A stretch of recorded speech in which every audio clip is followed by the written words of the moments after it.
Okay, and you like, Johnny? Okay, so hello everybody and happy Valentine's. If you're tuning in at this time of night on Valentine's Day, my question is, what are you doing watching me? You should be dating, you should be out having fun and eating chocolate and enjoying your cakes. But if not, I'm going to give you something good to look at, okay?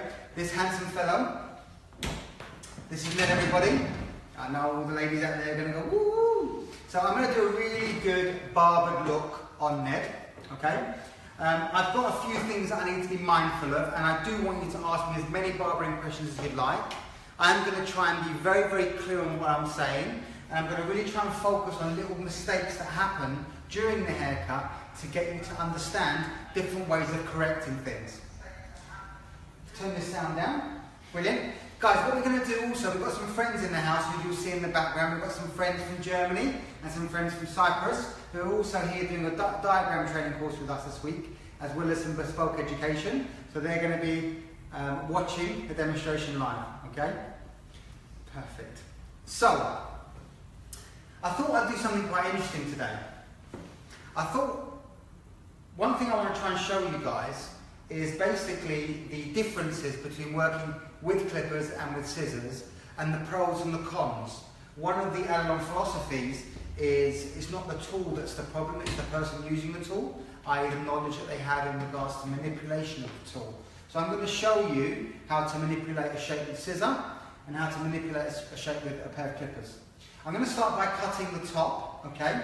I'm going to keep the top quite long, and the overall shape is going to be basically a kind of long, quiffy top with quite a strong element of barbering through the sides and back, okay? There's a few things that I need to be mindful of in regards to the head shape, and I'm going to talk a lot more about that soon. But for now, I just want to fill you in on what I'm doing with the top. So you can see, because the hair is so dense, the last time he had his hair cut, they've used a thinning scissor, hence why the top has got lots of different lengths and lots of different panels running through it. So what I'm going to do is I'm going to work a vertical section, or should I repeat that? Let me change that. I'm going to work a section from the crown to the front forehead, okay? And I'm going to cut a square cutting line, making sure I maintain an element of length in the front, okay? That's section one. And as we know, every week, I focus on things like cutting by numbers, which is such an important factor to think about when barbering and cutting men's hair. My sectioning is going from the front to the back, okay? And as I'm grooming, I'm coming 2 into 1. That way I'm going to build extra length and get longer as the head rounds off. Now what we'll do tonight is any questions you may have, please feel free to ask. Andy will be able to interact with me and let me know what you guys are thinking, how you're feeling, and any questions that you might have for me to focus on. Can I ask you a question? I want you to, yeah. Generally, okay, are men's haircuts more square? It's a very good question, Anne. And this is something that's quite interesting, because when I was training many years ago, I was always taught that men's hair has to always be square, and it's much more masculine and so forth. But one thing that I've learned as I've gotten a bit older in the industry is men's hair shouldn't always be square. What should determine your decision making should be the head shape and the hair density. If the hair is really thick, why would you build a massive corner in it? Now, could you create a shape which has slightly more weight where the head rounds off, because it does tend to look masculine? You could argue, yeah. Me personally, I believe, and as a company, after many discussions with the team, one of the things we would focus on, more so than anything else, would be the head shape of the person that you're deciding, and also the hair density and hair texture. If it needs a corner, build it. If it doesn't need a corner, don't build it. Don't waste your time building a corner just so you can round it off. That doesn't make sense. I think when you're training in a training environment, it's good to build the corner just so that you learn how to build a corner and the reason why we build corners. But on everyday work, you just have to use your experience, and also use a bit of common sense in regards to, does it need it or does it not need it? never be kind of in a position where your decisions are always being made because somebody's told you that it has to be like that. Because it doesn't have to be like that. Everyone's completely bespoke. That'll be my answer. There's a lot of hello Johnny coming in. Oh, hello. Okay, from Andreas, from Emma, from George, from Kerry. Oh, cool. Hello everybody. Welcome. Thank you for tuning in tonight. I appreciate it. And I'm going to try and do this, as it is Valentine's night, I'm going to try and do it in a sturdy, time-efficient manner. Now once you've cut the top, obviously by working sections from the crown to the front forehead and building the extra bit of length in the front, to cross-check it, you go through in the complete opposite direction. So as I cut it this way, I'm going to cross-check it this way. And because my number system was 2 to 1, 3 to 2, 4 to 3, I've gradually increased in length as the head's going to the side. Wow. That way I'm building 2 areas of length through here. Now in theory, I could come down and build a definite corner, but I'm not. In this haircut, I'm going to use some disconnection and I'll show you what I mean. Now, so why disconnection? So basically the reason why I'm using disconnection is because in the front area through here, the end result will be something completely unfitted and unconnected, but then as you work back into the shape, all this will be connected, okay? So I want it to be slightly more of a modern kind of quiff. Barbering is a massive thing at the moment, and one of the biggest things I would advise people when you're doing barbering is before you start, make sure you feel the head shape, okay? That's the key to understanding placement of length. Now in this scenario with Ned, he's got a very, very, very predominant occipital bone, and it's actually very, very low. His occipital bone is actually here, and it's really low, okay? And it's very, very, it's actually aiming downwards. So I've got a decision to make now.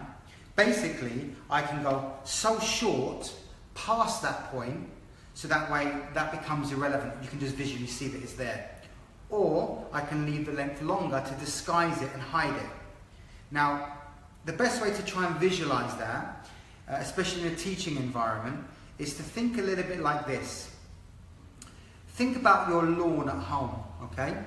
If your lawn or your garden is all bumpy lumpy and you grade the grass down really short, you're going to expose all the surface and all the imperfections. It's the same in principle with regards to the head. To disguise the surface, you leave the hair a little bit longer. Now in this scenario, what I'm going to start to do... Sorry Johnny, so just a quick one. Okay. So essentially you are going to do some scissor over comb later 100%. Because there is a question from Sam. Hi Sam. About how to keep scissor over comb, technique to maintain the consistency, sort of like in speed. But I think if you can go through that, sort of like when we get to scissor over comb, that would be handy. 100%, Andy. It will be handy, Andy, I promise. Thank you, darling. No problem. What we're going to do is... Darling, I'm going to basically do scissor no comb, scissor over comb, and clipper over comb, and clipper without comb. So I'm going to show you... So say that again. So you're going to do... I'm going to do scissor no comb, okay. Scissor over comb, clipper with guards, clipper without guards. I'm going to try and show you everything as much as I can in the short space of time we have. So what I've done now is I've actually used the length at the occipital bone as the guide, and I've cut the length on top shorter. So what I want to do is I want to flatten this because it's too big and too heavy. I'm starting in the centre back. I've taken a vertical section and I've used this length here as my guide. So I'm going to continue taking vertical sections which are actually going to pivot from the crown like this. And I'm going to work on the base with a round cutting line. Using the head shape. Yeah, basically. So my horizontal shape will be round, and my vertical shape will also be round. I mean, are you tempted to keep a little bit of more kind of weight in the crown, but still kind of flat, but a little bit more kind of length? Or yeah. So what I'm doing is I'm using the length of my initial cutting line to basically connect it through. So I want to keep this length. I don't want to take anything off there. I've already decided on that length. So now I'm using the danger area, which is my occipital bone length, and that length to connect. Are we still live? Yep, still live. Yeah. James says hi. Is that James? Here's James. Yep. Hey James. I heard you did really well the other day, mate. Well done. Keep up the good work. Keep representing. Working your magic. So this is section 3 now. Okay? And again, I've started to be mindful of my danger area, which is the area where the occipital bone is. And for those of you who are tuning in now for the first time, Ned's head shape is quite unusual. He's got a very, very low occipital bone, and it also aims downwards. It's really predominant going downwards. So I'm using that as a guide to maintain that length there so I don't expose it. So you're kind of almost using sort of like the most protruding area As my starting point. Because that's correct. That's kind of a question from Kaylee Sarah Holmes. Hey Kaylee. She's saying you're starting at the area where it's most protruding. Yeah, because basically you need to decide where the problems are. You need to identify them really quickly. So your decision making are all based on the problems that you're trying to solve. So if you've got a situation where you've got a really predominant occipital bone, or you've got maybe a scar, so in this scenario you're going to see as I work around, Ned's got quite a big scar here. Now I can't hide it, it's so big that if I hide it, it's going to look really wide and I don't like it, so I'm actually going to make it a feature. So I'm actually going to focus on leaving it exposed, and I'm going to go quite tight up there to make it a bit more kind of raw and a bit more kind of masculine, a bit of a geezer, really. Making it a bit of a geezer. Right, now for those of you in America, what a geezer is like a really butch kind of man. So, to come around this side for you to see, my number system through the back so far has been 1 to 2, 2 to 3, 3 to 4, 4 to 5. So my guide is moving, which means the hair that I'm introducing is coming straight out from its base. Even though you're working on a barbered look, still work very clean. Don't be lazy. I see a lot of barbers who basically are quite happy to just pick the hair up and go for it. But when you're putting your basic shape in, my advice is work really cleanly, still groom, keep it, your separations correct. So do you think the kind of patience of your technique kind of pays off in the long run? Oh, 100%. I mean, one of the biggest ways to think about it, or how I tend to think about it anyway, is I tend to think of it a bit like this. With barbering, you're basically slowly reducing the lengths to find the shape that works with the texture. Don't think of it as just going in and just getting rid of it. Think of it as basically graduating it or flattening it, whether you're layering it or graduating depends. But you know, a good question. I've got a question for the audience. I've got a question for you guys. Okay, is scissor over comb layering or graduation? There's a question for everybody. Let's get some opinions going. Let's get a bit of a debate. Sure, it depends on what shape it is. Mm-hmm. Mm-hmm. I mean, if it's gradient, then it's a build-up, isn't it? It's obvious. It's kind of. But if it's kind of a flat length, then it can be either, I suppose. That's right. Exactly right. It can be either. Sorry, I didn't mean to answer the question. No, cool. I'm just a filmmaker. Yeah. Usually people tend to perceive scissor over comb as only graduation, and in the end, the way you should think about it is scissor over comb could be graduation or layering, depending on basically whether you're building up weight or following the contour of the head. So there could be one area in your scissor over comb which would be classed as layering, and there'll be some areas which will be classed as graduation on the basis that you're building into that corner or you're building into some weight. Yeah, we've got loads of people saying, you know, both layering, graduation. Good. So I think that's a good thing. Cool. Can everyone see okay? If anyone, I'm trying to keep my body as open as I possibly can. That's good. Now look at this, look at my body, look how I'm bending. This is not good. So what you should do is just tilt the head back, and that way your body straightens up and your posture becomes good. Don't think of it as being uncomfortable for the consumer or the client, because in the end, what you will see is that it's actually easier for them to do that than it is for them to stay dead straight. Yeah? So there's a question for you, okay, from Kaylee. Kaylee? And it's about sort of like the looseness of the skin. Good question. What is it? Okay, What's the do you question? kind of You know, do you bear it in mind? 100%. Throughout the haircut? Very, very good question, Kaylee. Well done. So basically, we've often spoken about in these sessions the principle of understanding the flexibility of the skin. If you're not really considering the skin and the flexibility, the chances are you're going to get loads and loads of finger marks. So one of the pieces of advice I would give is I've already done a lot of the analysis prior cutting. I've really checked the scalp for scars, checked for indentations on the scalp, checked for elasticity of skin, checked for texture. So 100% you should look for things like that and understand it. Now, can you see where the hairline changes direction here? I'm actually going to pivot my sections now to basically work to there. And this, from this point, it's going to be completely disconnected. So my sections now will pivot. So that way I completely maintain all my length in the front, but reduce all my length everywhere else. One more section, and then I'm done on this side. So Johnny, can I ask you a question? Please. Okay, do you, in men's hair, do you kind of more often than not start through the top panels first, or? Good question.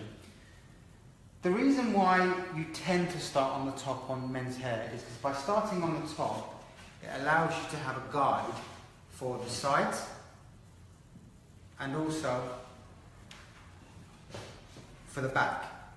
If you start in the back, you don't have a guide here or here.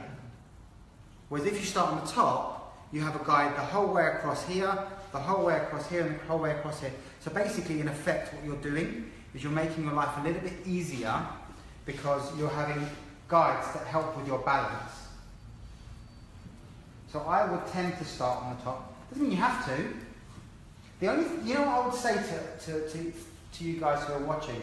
I'd say try not to think about things as you can't do this or you can't do that. Think of it more as in, well, why should you do it or why should you not do it? Because, you know, the Allilon philosophy is getting people to understand the when, why and how. So when to do something, when not to do it. If you're going to do it, well, why should you do it? Why should you not do it? And if you've decided the when and the why, then it's about how. So how should you not? And once you start to think about these basic principles, this is all about decision making. And once you get it, once you understand the decision making process, everything becomes so much easier. So much easier. So before I carry on, what I'm going to do is I'm going to cross-check the hair I've previously cut, just to make sure it's clean. And I'm cross-checking it horizontally. And every time I pull the hair out, I basically make sure that I'm elevating the hair slightly in order for me not to create any strong weight lines. Now, me personally, I love barbering. It's one of my favourite things to do.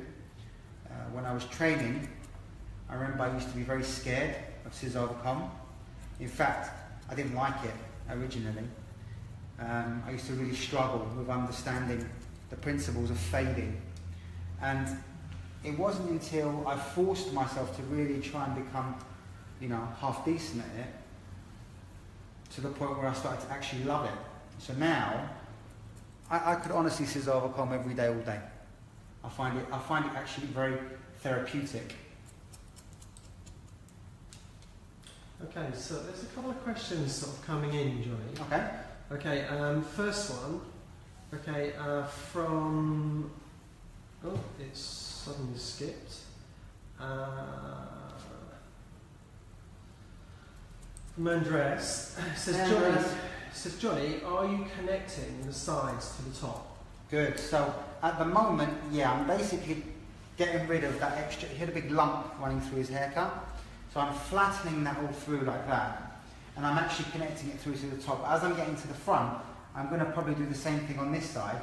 I'm going to basically end up pivoting and flattening the temple area, but at the same time keeping the front disconnected. So you're kind of maintaining the length in the fringe? 100%. Yeah. 100%. So when the hair kind of pushes back, it has a sort of slight lift? Yeah, I want it to feel a bit kind of quiffy, okay, a bit softer. So there's another kind of question from George. Hey George. Okay, I think it's from Greece. Is it this George sitting behind me? Possibly, yeah. No, There you go. You can just ask me.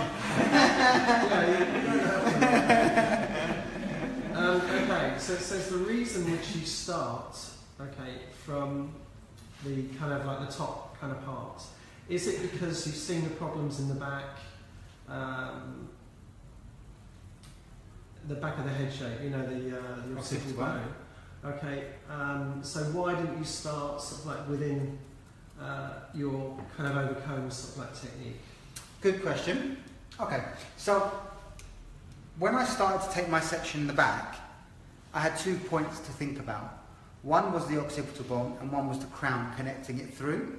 If I cut the top first, then I've got a guide to go down.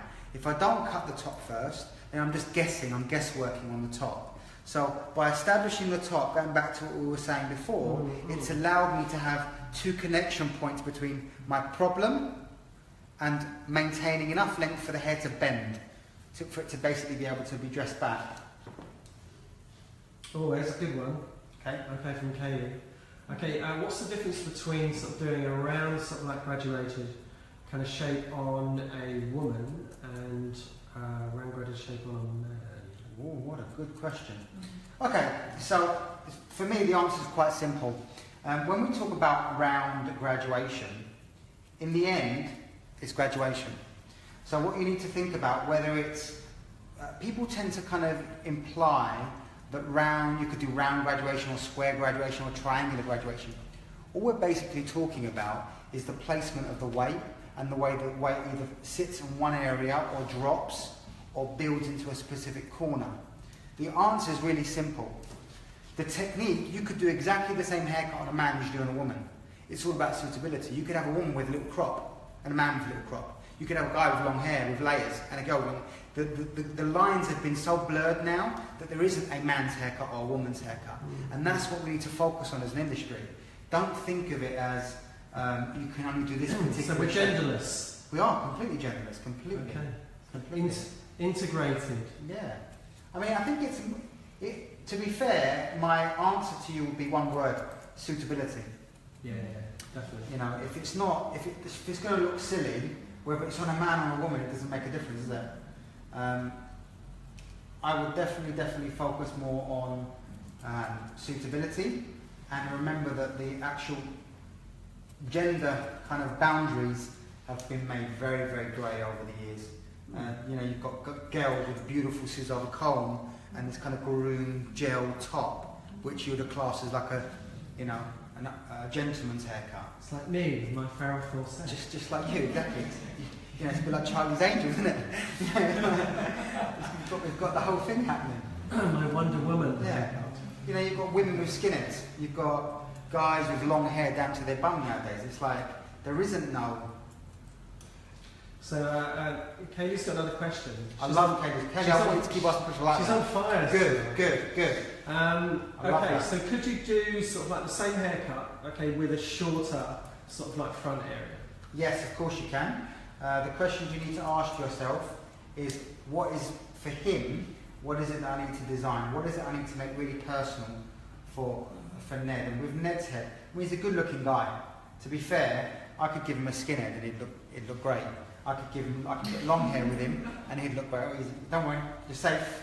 It's Valentine's night, you're my date tonight. So we could do anything on Ned because he's a good looking guy.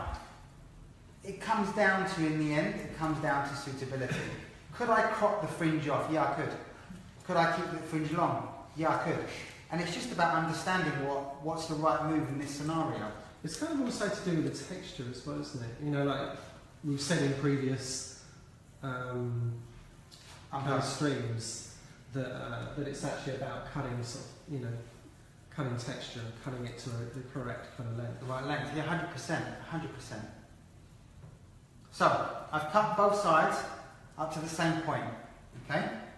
Now what I'm going to do is I'm going to wet the top down so I can push it around and move it out of the way. And I'm going to cut my first side, I'm going to cut it using clippers, and I'm going to show you some different techniques to manage and work the clippers properly, okay? And then on the other side, I'm going to use scissor no comb and scissor over comb, and show you the pros and cons. So if you want, and if you just come here instead, I want to show you something in regards to the tools. Oh, right, okay. So I've got a series of tools here for you to see, okay? So I've got these clippers, which are the large walls, and then I've got the small clippers, which is for detail work. This is fantastic. I mean, this is one of my favourite clippers out there, and this is one of my favourite clippers for slightly longer hair. And also we've got lots of different guards. So the key to understanding how clippers work is to understand the principles of fading. So if you zoom in, you will see that you've got a 1, a 1 1/4, a 1 1/2. You've got a 1 1/2 here. You've got a 1 1/2 here. You've got all different lengths and different sizes that you can achieve. It's all about the decision making on what suits the technique. Sorry, wash my hands. There's another question, okay, from Jonathan. Okay, and it's it's actually about working the interior stuff like of your shape. Okay. Okay, and he's saying, would you do a horseshoe section, okay, and build up, okay, to the optical area? You okay, could do. And then sort of like work the top. You could do. You could do. Me personally, I think it depends on how long the top actually is, isn't it? yeah.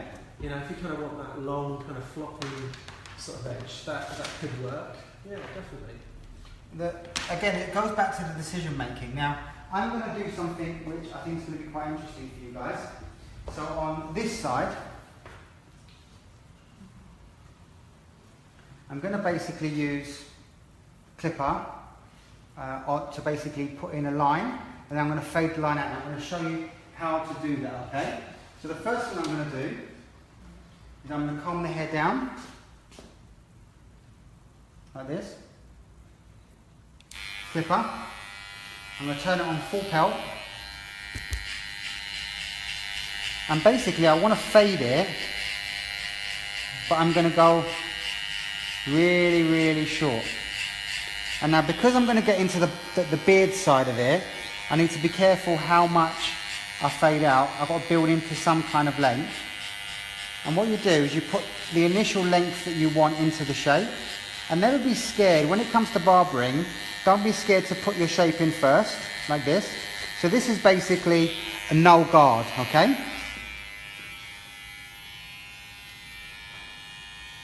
Then I'm going to go to... Just a quick question, Johnny. Okay. We've got some kind of questions about doing kind of scissor over comb or clipper over comb or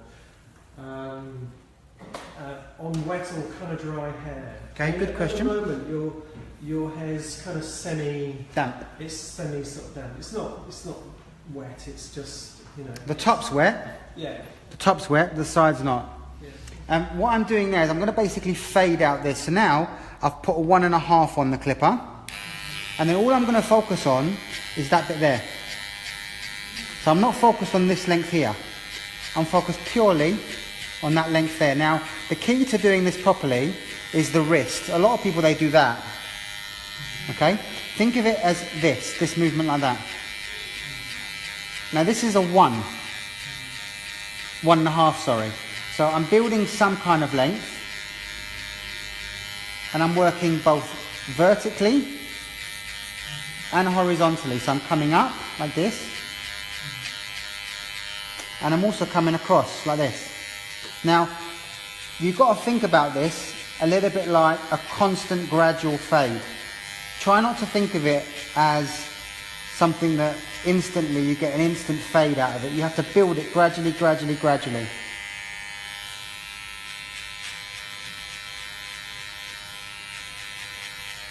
Okay, now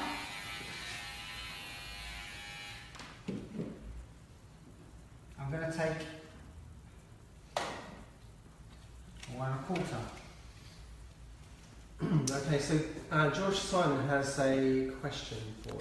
Okay. It's basically, seeing it has a scar on the other side. Yeah. Okay, are you kind of being aware of the scar, and are you kind of stopping sort of like at a particular point so the scar isn't so intrusive? Good point. So basically at the moment I'm not worried about that side because that side's going to be slightly different in shape. I'm focused purely on fading my line, and ideally what I want to try and do is this, I'm going to end up fading it with a slightly larger number with a larger clipper, but right now I'm going to focus purely on this at the moment, okay? So now I've got basically a 1.5, okay? I literally go into the line, so I'm only focused on the line. I'm not focused on anything else. I'm not worried about all this. I'm going to cut this later. I'm working vertically. Now when you work vertically, how you should think about it, if I do it like this, you'll be able to see better.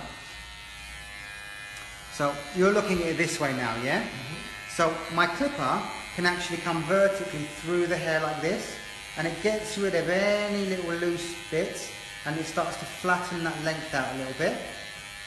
It's quite interesting you do that. It's, Cohen has kind of pointed out is in different growth patterns, there's this determining the angles. 100%. Your wrist and your movement when fading. 100%. Try not to think of it, guys, as only one way. Try and think of it as you're basically constantly adapting your technique based on how the hair is responding to you. Now, I'm going to go down to a half. So at what point do you shave the heart in? So now look guys, all I'm focused on now is this bit here, okay? So you go in. I'm not moving up into the shape. I'm literally focused just on the line.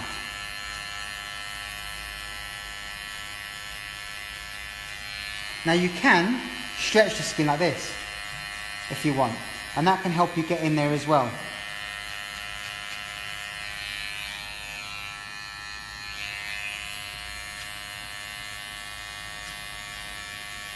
So now I've gone from a 1.5 to a 1, now to a half.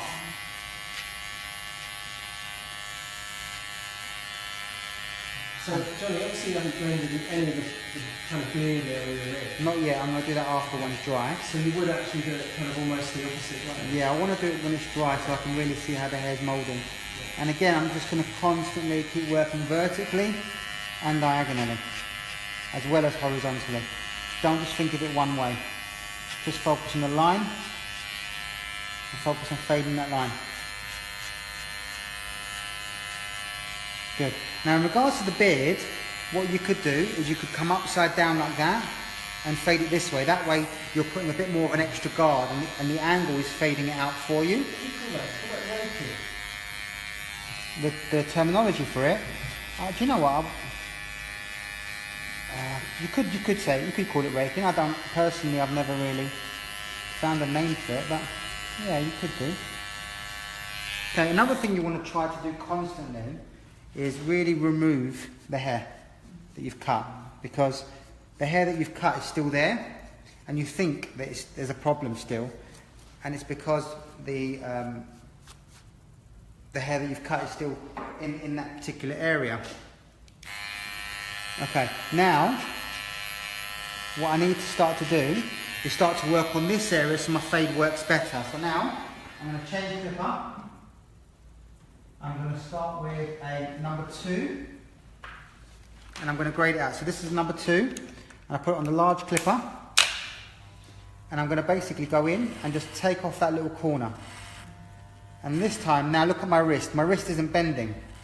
I'm going straight up. So I'm letting the head, the fact the head is rounding off, is doing the work for me. And I'm really trying to personalise this shape with the clipper. I'm not following the contour of the head. A lot of people just always follow the head shape, and that's not what I'm trying to do. I'm trying to build a shape using a clipper as a tool. Yeah? Just by taking that weight away from that top bit, all of a sudden it started to make that fade look better and better. keep fading, keep working up. Try and avoid the clipper touching the scalp at the beginning, because I don't want this to go short. I need that to stay long. So do you find kind of salon lighting is really important when cutting men's hair? 100%. I'm going to number 3 now, guys, which is even longer, and that's going to protect me from going too flat. Obviously, in this scenario, I'm trying to be conscious of you guys watching, so I'm trying to play to the camera. But normally, what you would do is you'd have the head round, so that the lighting is hitting directly on the scalp.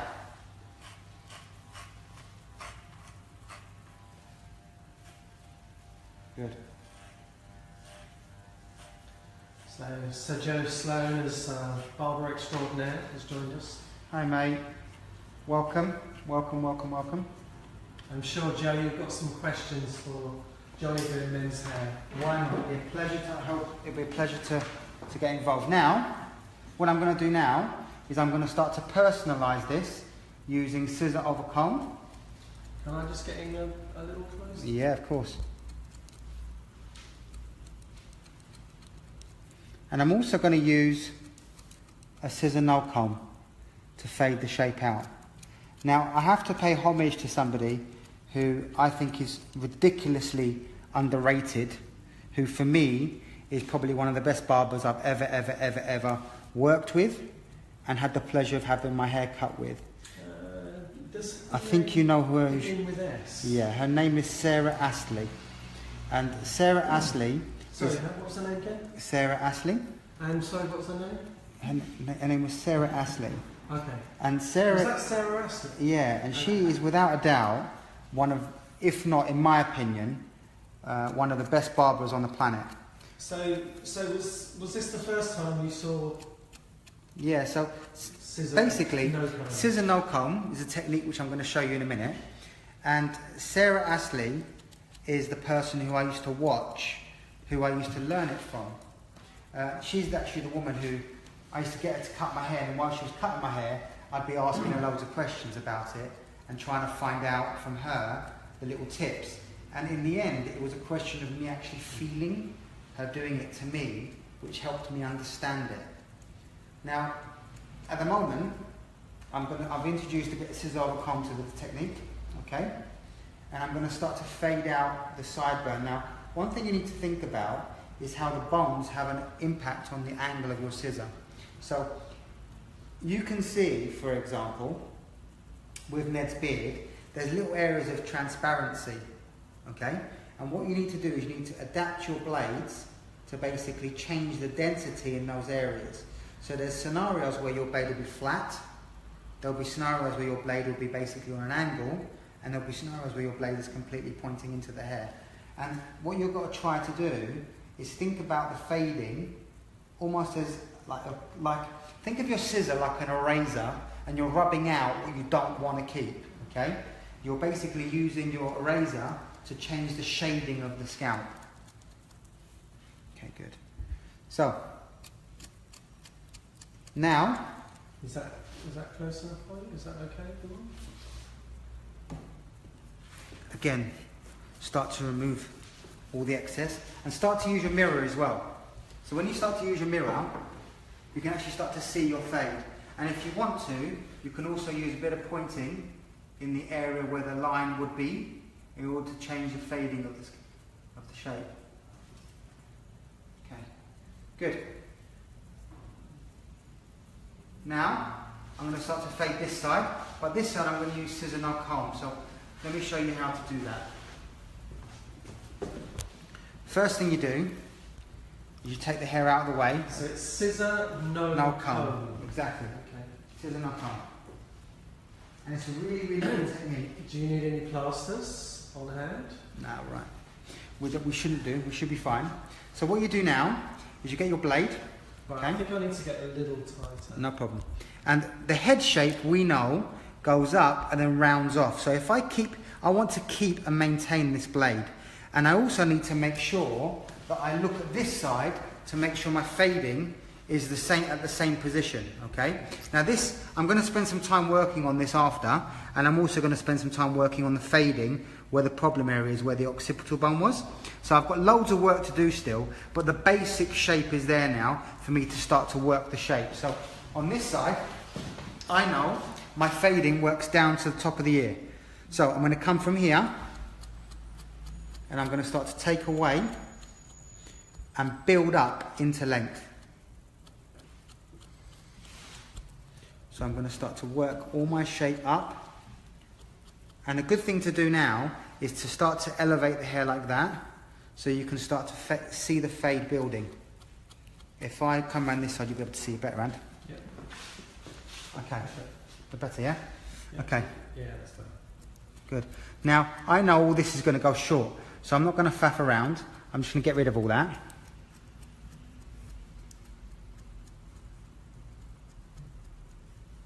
And again, be sensitive to the sideburn area. The fading of that after is going to happen. But the first thing you do is get rid of all this. And don't be scared of it, just get rid of it. So we have quite a lot of people joining us. Johnny, we have Good, welcome. Jean from South Africa. Welcome guys, welcome, welcome, welcome. Okay, Michelle's just joined us. Good. Kaylee's still here, love. Hey Kaylee. Okay, tonic hairstyle. Cool. Joined us. So now guys, look at the angle of my scissor. It's changing completely. I'm going to get a little tighter, is that okay, John? Please, please, please, please, please. It's quite crucial here. I can rest my tripod on his knee, which is... So now, look, I'm placing the angle of the blade. In fact, if I move around like this, so I'm in the front, you can see it better. I'm actually using the curvature of the head to fade the hair out. By resting my blade against the scalp like this, I'm able to go nice and tight, nice and short. So this is scissor, no comb, okay? Scissor, no comb. Now the key to this one is to keep getting rid of all the hair that you've previously cut, number one. That's the first thing you need to do. So Ola says, looking good, Johnny. Thanks, mate, we're getting there. We've got a lot of work to do, but... And the haircut looks all right. Thank you, it's very sweet of you. Okay, now because the head rounds off naturally for me, I need to start to slowly fade out scissor over comb. Now what would be a good idea, guys, for those of you at home, what would be a good idea is if you get a pen and paper now, I'll give you 2-3 minutes to grab a pen and paper, or even on your iPhones, in your note area, I'm going to go through some scissor over comb tips that will help you manage scissor over comb and the principles of scissor over comb. So I'll give you 2-3 minutes to grab a pen and paper, and then I'll start to go through it with you. So do your kind of stylish, your staff, use scissor no comb in the salon? All the time. All the time. I think what you should think about is basically, it's just another tool to use. It's another tool to achieve the goal that you want to achieve, which basically is a barbered effect or a barbered haircut.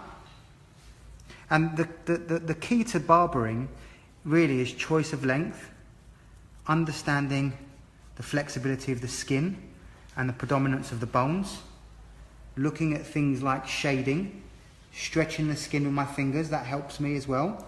Okay? And the way you should do this is, and this is something I learned from Sarah, is just be really gentle. Try not to be so aggressive on the hair. Let the scissors just kind of glide over the surface of the hair. Do you think sort of doing something like this actually could help you understand kind of balance and the way that the skin moves, and kind of scissor over comb and clipper over comb? It kind of helps in every 100% kind of area. I mean, the way I would explain it to the guys watching is try and think of it like this. You want to be able to go into a situation where you can basically find the solution to everything. What happens if you're in a scenario where your clipper doesn't work? What are you going to do then? What's going to happen if you're in a situation where you don't have scissors and you only have clippers? You need to be able to take advantage of all the different tools that you have and understand the pros and the cons. Yeah? So the pros to working the pros to working with a scissor is that you can really manipulate the choices of length. You don't have to follow the contour of the head, and you can really manipulate the lengths and compensate for the roundness of the head. The danger of using a clipper is that you tend to follow the contour of the head, which again can be very dangerous. I think it's to a certain extent, it's just another way of applying, a service, isn't it? It's 100%. kind of, and that kind of reflects on the price, and and I think it's where you pitch your company, your kind of salon, your barbershop. It's not necessarily, it's a choice, isn't it? I mean, I've met some amazing barbers. Yeah. And when I was younger, I used to go down, for those of you who don't live in the UK, there's a place called Finsbury Park, and there's a lot of barber shops in Finsbury Park, and a lot of kind of Afro-Caribbean salons where they do a lot of fading, a lot of different things. And it's really interesting actually how inspirational it is watching some of these guys kind of bang out these haircuts in 10-15 minutes, and they do some really beautiful fading. And I just think that sometimes we just forget that everybody has their own field, everybody is masters within their own kind of skill sets, and you just need to respect everybody for what they do. Whether you like it or not, it doesn't make a difference. It's about respecting people for what they do. So how long do you take to cut hair in the salon, Johnny? So, me personally, I have, within the company, we have an hour per person, and whether you're a man or a woman, yeah. For us, you're not paying for the service, you're not paying for a specific haircut, you're paying for people's time. But again, it's actually it's choice. 100%. It's either you work in a barber shop that does 15 minutes, or you work somewhere that you can cut hair an hour. It's just that's the way it is. There's no wrong or right. There's no wrong or right, is there? No. It's just a way of. I think your price bracket tends to obviously dictate a little bit as well. Yeah. Obviously, if you're going to charge 20 quid a haircut and your rent is 80 grand a year, you've got to do quite a few haircuts, So it's all relative at the end of the day. So Luca from Croatia says hi. Hey Luca, Okay. welcome. Joe's got a question. Joe, okay. Joe Sloan. Okay. Okay. Do you have any specific choice of combs when cutting men's hair? It's a really good question, mate. So if I show you over here, right now. You like Buies, don't you? You're kind of like, you're a Buey. I'm a Buey kind of guy. You're a Buey kind of guy. So this is a wide tooth Buey, and this is what what I'm going to use on the back, simply because I have a much larger, wider guide to protect me. This is a Sessibon comb, which has a wider guard but then a tighter guard. Is it slightly flexible? Yeah, really flexible. Okay. And then we have obviously the most flexible one, which is a barbering comb. This one obviously is a lot tighter and a lot thinner. Now there's a few tips. Hopefully you would have got a pen and paper now to have a discussion. So I want you to write down a few tips that I'm going to give you guys. Hopefully it might help you guys in the future. Scissor over comb is the point in which we were discussing. So Johnny, you didn't dampen the hair, did you? I just did, yeah. Did you? Oh, yeah, okay.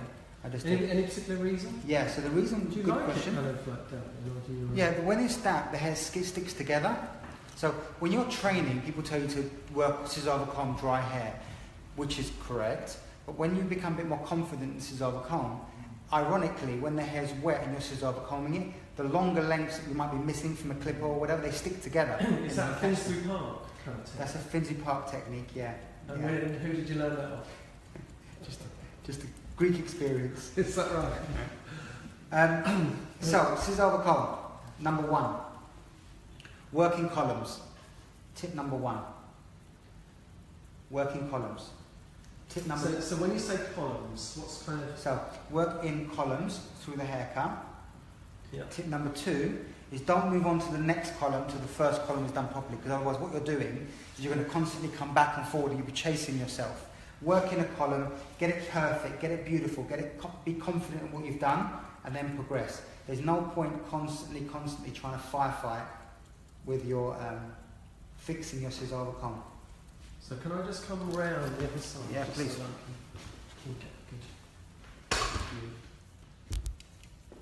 Okay. Again, look in the mirror. What you do, you use the tips of your scissor, and in the mirror, you basically point and fade away any little darker areas that you don't like or that you're unhappy with. And never be scared to really work this.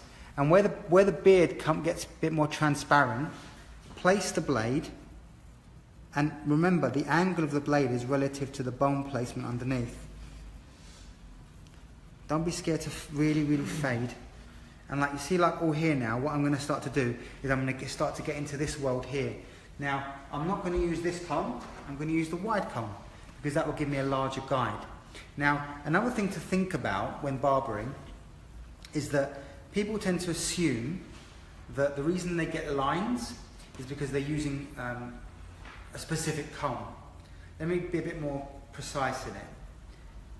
When you're scissor over combing with any comb, you don't just have 2 lengths, you have hundreds of lengths, and the way you should think about it is think of it more like that. Depending on where your scissors are on the blade will determine on how tight you're going. Now the biggest reason why people tend to get lines when they're scissor over combing, there's 2 main reasons. One, different point in the comb. Yeah, 1 minute they're cutting at the bottom of their comb, next minute they're cutting at the top of the comb, next minute they're cutting in the middle. So it's like having a clipper where the guard is constantly changing as you're running up the head. So really think about, if you're going to use the base of the comb, use the base of the comb all the time. If you're going to use the bottom of the comb, use the bottom of the comb all the time.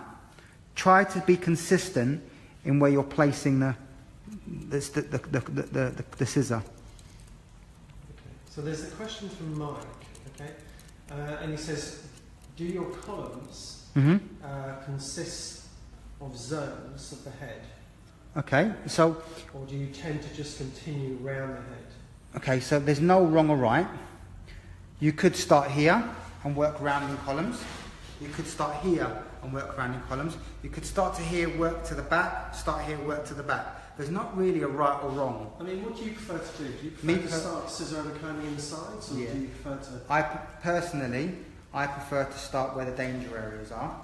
So now, for example, what I'm going to do now is I'm going to start to slowly fade a little bit of the outline. I'm going to make sure I've got no finger marks on my internal shape. So I'm not going to go too tight. I'm not going to rest the scissors on the scalp. So point number 2 would be move your scissors twice as fast as the comb. That would be point number 2. Move your scissors twice as fast as the comb. Number 3 would be consistent in the placement of your blades in relation to when your scissors over comb on the comb. So what you could do, because this is on video, you're going to be able to rewind it and write all these tips down. So I'm going to go through them a little bit quicker. Now another danger area people have is they always find it hard here, behind the ear, on both sides.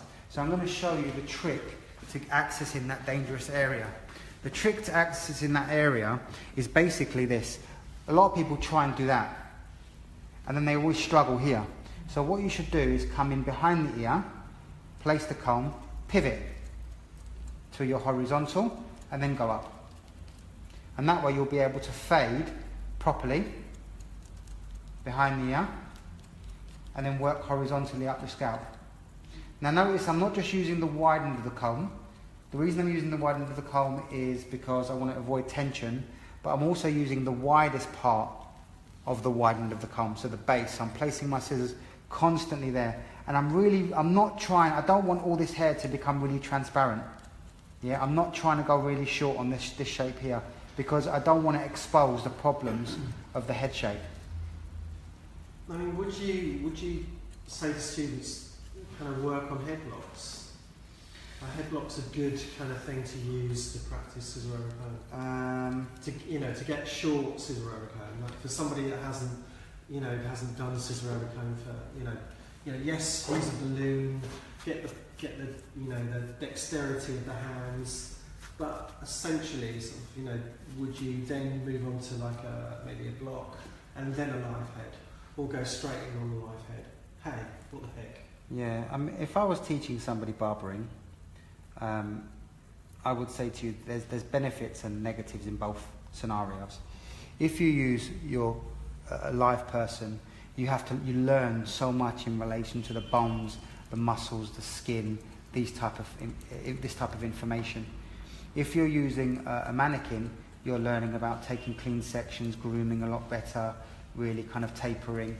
I mean, a good barber tends to be a good hairdresser. Barbering, for me, it's a really important part of somebody's development as a hairdresser. Some of the best hairdressers out there started their career with barbering. You know, if you think about, you know, there's some really amazing people out there, you know, people like Tim Hartley used to be a barber when he first started.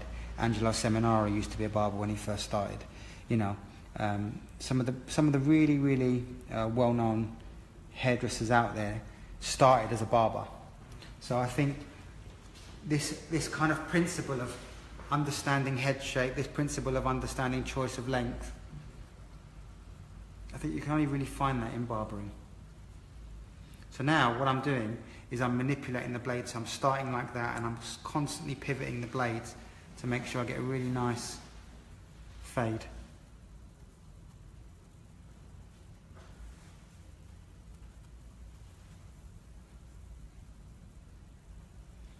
So Sammy said sort of like, don't cut the ear. I'll do my best. I can't promise.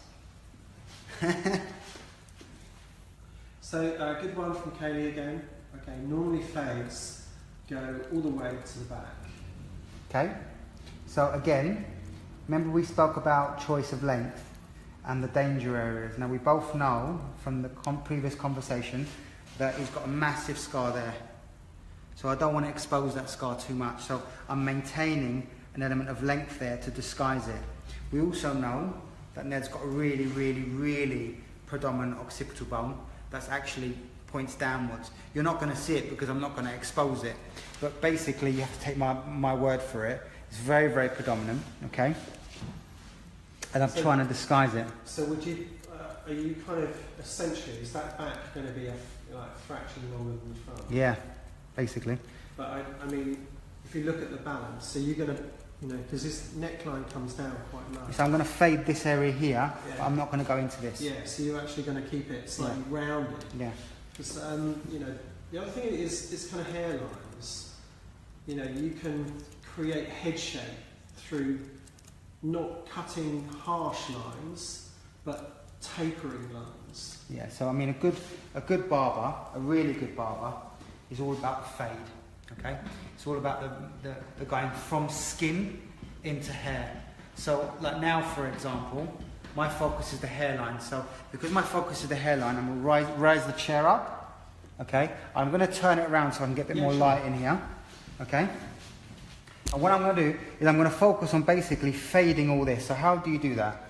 If I come this way, you'll be able to see better. I go in. I'm not worried about this. I'm going to get rid of that. So I can just get rid of that now, actually. And again, what you do, you want to go from skin into hair. Okay? That's the beauty of barbering, the fade itself. So take all this away.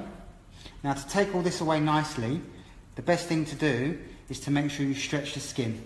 Now I've got a basic kind of shape there. Obviously I've created a bit of a line where I've gone just with my scissor. Now there's different ways of fading that line. I'm going to show you in 2 seconds. So I'm going to do one side with scissor and comb, and I'll do the other side with clipper and comb so you can see the difference, okay? Right, you're putting yourself on the line here, Johnny. Listen, I'm up for it, mate. Yeah, they're gonna look the same. Of course they will. We'll do our best anyway. So go in and basically scoop. Think of it like a scooping motion. You like a challenge? Yeah, I mean, it's fun, isn't it? It's fun. I'll do my best. That's all I can do. All I can do is my best. So, really, really fading it out. Now, the principles of fading, going back to my scissor over comb tips, would be working columns, move your scissors twice as fast as the comb, keep your scissors consistently in the same place as the comb. And think of it as a scooping motion. So look at this hand here. Look how I'm basically doing that. Okay?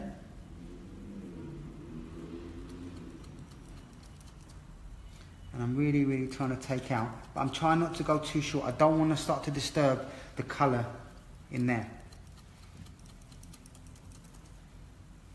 So just explain your wrist movement. Yeah.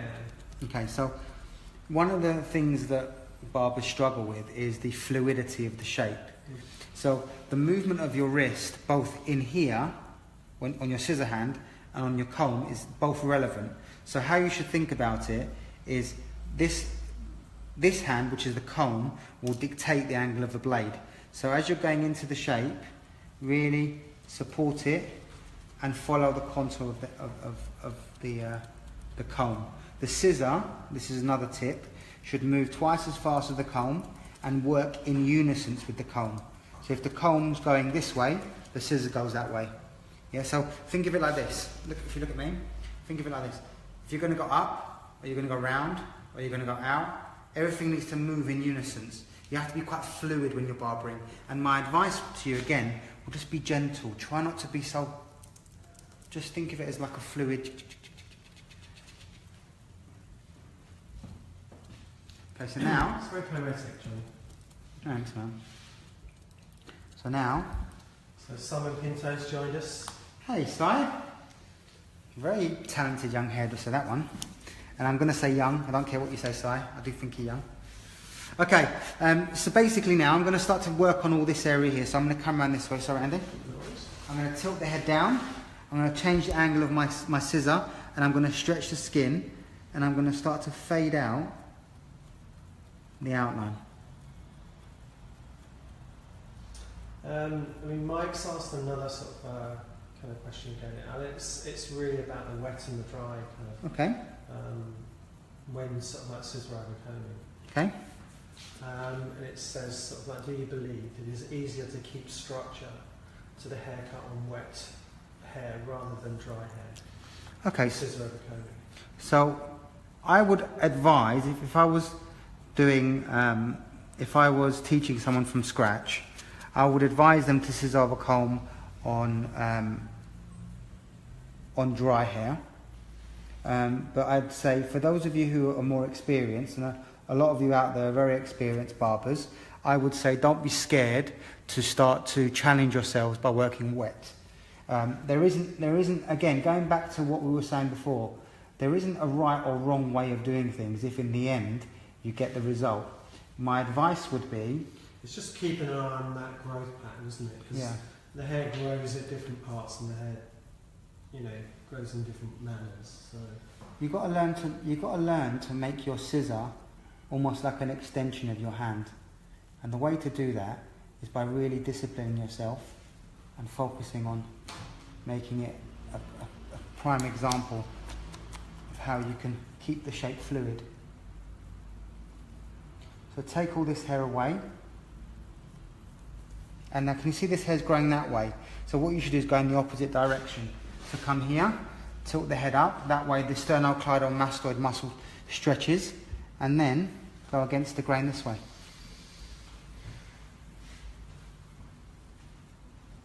So, scissor over comb tips.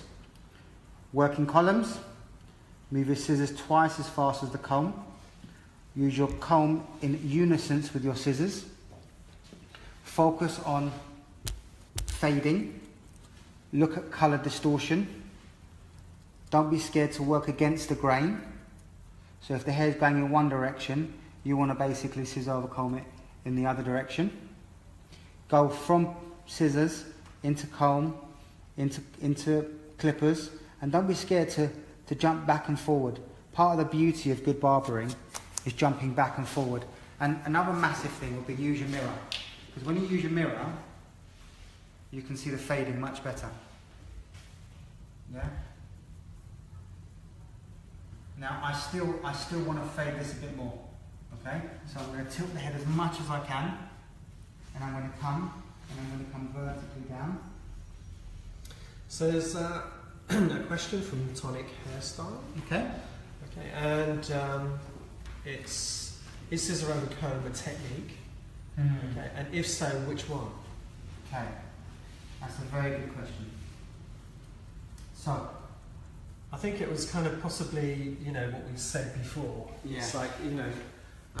Well, let me break it down a little bit because. Is it graduation? Is it layering? Is it, you know?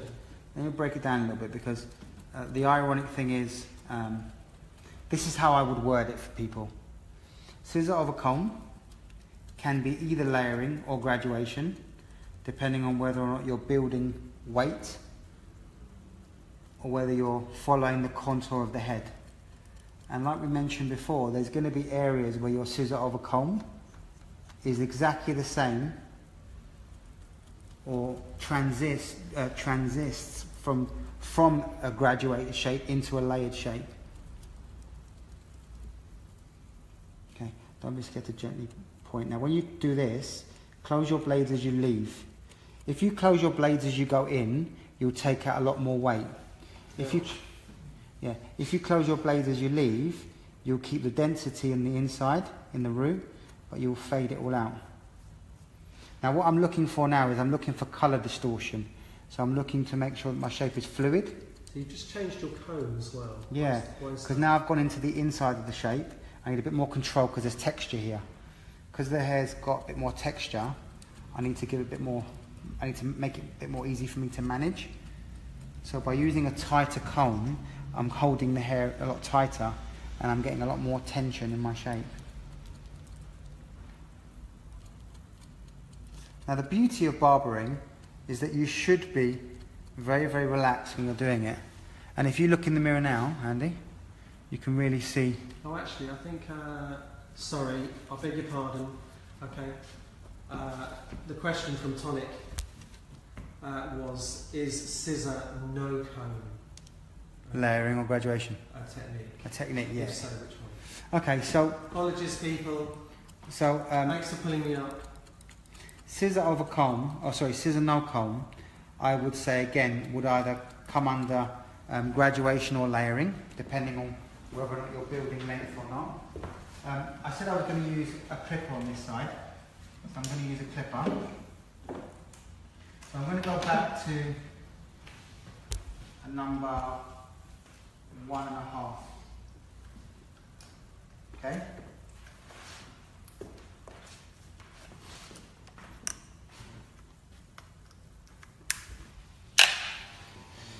And again, I'm going to go in and I'm going to fade it out. So just for reference, just for people that have kind of just joined, okay, you decided to do one side with the clippers and one side scissor no comb and scissor over comb. Yes. So we're actually sort of doing, you know, doing the kind of opposite sort of like techniques, okay, and apparatus, but essentially you're trying to create a fluid shape. A fluid shape, just yeah. to prove that actually sort of like you can use clippers, you can use guards, you can use, but it's the way you apply it. Is that correct? Yeah, the idea is to understand when, why and how. So when you should, when you shouldn't, why you should, why you shouldn't. And again, it's not the tool that's the problem, it's the person using the tool that's the problem. So from now I've got no guard. So now I'm going to increase it by a tiny amount and then go a little bit higher. Increase it by a tiny more amount and go a little bit higher. There's a good question here about scissor length. Okay. Okay, and it says, do you agree that the length of the scissors doesn't have to be long when scissor over comb? Who asked the question? That is... Okay, that's Poppy. Hi Poppy. So basically my advice would be make it it's a hard one because you never want to really offend anybody who uses slightly larger scissors. What I would make reference to is we use the Allilon scissors. Basically it's 5.25 in length. So it's not quite 5.5, it's not quite 5, It's kind of that in between. Do you think it's whatever you feel comfortable with? That's kind of it at the end of the day. Is it not, or whatever you kind of feel? Right. Well, the benefit of using a larger scissor is you're getting rid of a lot more hair a lot quicker. That's the benefit. The negative is that you don't necessarily have the same kind of control in regards to the finer detail of working. So my advice was, be whatever you feel comfortable with at the end. So your advice is try them both. See which one you feel comfortable with. No, my advice would be buy the Allilon scissors because they're the best ones in the market. I just think you should do what you feel comfortable with at the end of the day. I hope that answers the question. Do what you feel comfortable with. So you obviously, by going in there with a clipper, I can just remove a lot of the hair very, very, very quickly. Very, very quickly. I need to go into all this. You can see now the head shape. Now the hair's starting to dry, you can really see that occipital bone. You can see that it collapses here. If you look carefully, you can see it collapses just there where the head dips in on this side of the occipital bone. So here, I need to start to use more freehand. So the first thing I'm going to do is I'm going to very slowly, I don't want to go too short. I'm really conscious of going too short in this area because There's another nice question here from Dominique. Okay. Okay, and it says, what is the difference between working with the grain or against the grain? Okay, so if you're working against the grain, in effect what you're doing is you're picking the hair up to prepare it to be cut, i.e. you're picking the hair up and placing it in between the blades of the clipper, for example, or you're picking the hair up and then placing it into the actual point where the scissors are obviously going to cut the hair. Working again with the grain, i.e. if you're working clippering down, the chances are you're not going to cut as much hair as you would when you're working against the grain, and you're not really going to be able to fade in the same manner. So my advice to you is kind of tend to work against the grain a bit more. But you saw on the sideburn area where I did work with the grain. So think of it now, again, going back to what we were saying before, think of it as in I'm rubbing out what I don't like and I'm keeping what I do like. And in the danger area, which is this area here now, I'm going to start to use a lot more chipping and pointing to basically connect all the textures together. Because what happens is, where you've got the scissor of a comb, where it's nice and short and it's quite spiky, and then you have the length, that little transition period you tend to get like a bit of a weight line. So what you need to do in that area is, if you have got a weight line, try to work diagonally, because you could probably remove the weight a lot easier. That's number one. Try and work diagonally. But at the same time, don't be scared to work from really clean club cutting, which is what I'm doing now, into pointing and texturizing and chipping to try and blend in all the different textures. And when I'm doing this, I'm only working on the tips. I'm not going into the hair. I'm just working on the tips of the hair.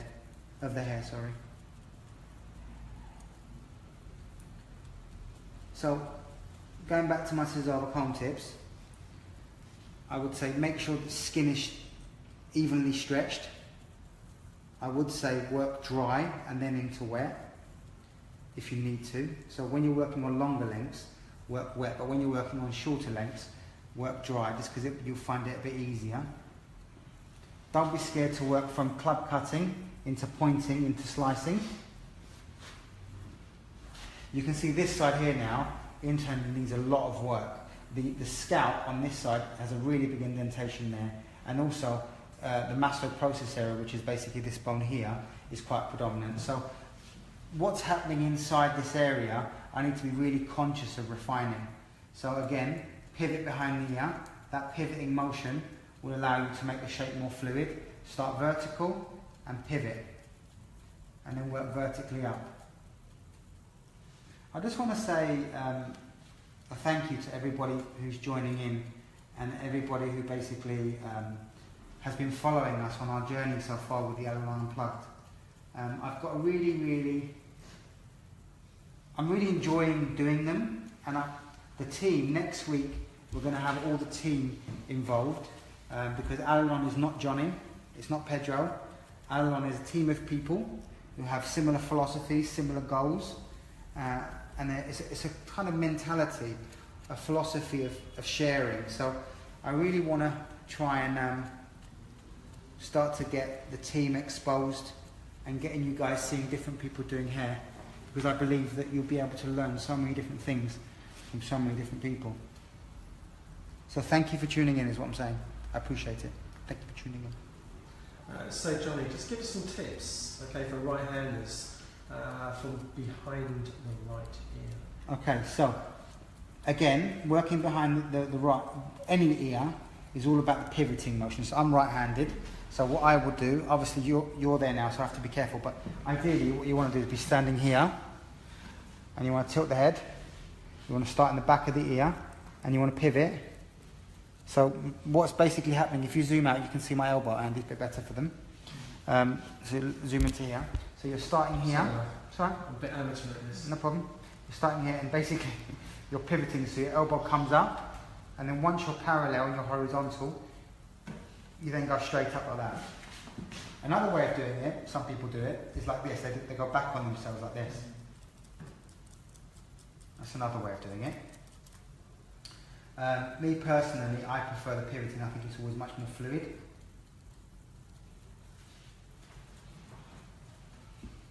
So Amanda's asked a good question. Okay, some salons, oh, it's moved up without, some salons don't believe in using guards in men's hair, men's cutting. Okay. Okay, what do you think, Johnny? I think if you can get the result that you need and you don't want to use a guard, don't do it. I think if you want to use a guard, do it. It's all about the logic of what you're doing and the choices you're making. I'm a very, very strong believer, and as a company, we have a very, very strong philosophy of never saying never and never saying always. Because if anybody was ever to say to me, never do this or always do that, I would be able to literally, everyone would be able to, or somebody else would be able to find a reason why actually you're wrong. Because you can in certain scenarios do this, or you can in certain scenarios do that. So my advice to everybody would be, try never to think that never and always is an option to use, because it's not. There's always an argument to be made, depending on textures, density, head shapes, suitability. You know, there's so many greys. There's so many greys. So now I'm really starting to work freehand now in my danger area, and in effect what I'm doing is I'm pointing around the problem. So everywhere where the hair feels like it's got a problem, I go basically next to it. So going back to my scissor over comb technique, if you've got a problem, if you've got like a weight line when you're scissor over combing, the chances are the problem isn't actually there. The problem is above, because it's the hair that's sitting down there which is causing the problem. So work above the line rather than underneath the line or on the line. The problem is the hair on top sitting down. That's the actual problem. So Nicholas. Hi Nicholas. Says, which is the best scissor for barbering, not just the size? Okay. Again, I mean, obviously. It's like the Truman Show. Yeah. I don't want to sound. Come on, Johnny, do your spiel. I don't want to sound like QVC. I always like the money shot. I would say that scissors are very, very personal things. And what I would like and what other people would like often is quite different. I know a friend of mine who I think is quite a good hair cutter, and his scissors are like 7 inches long.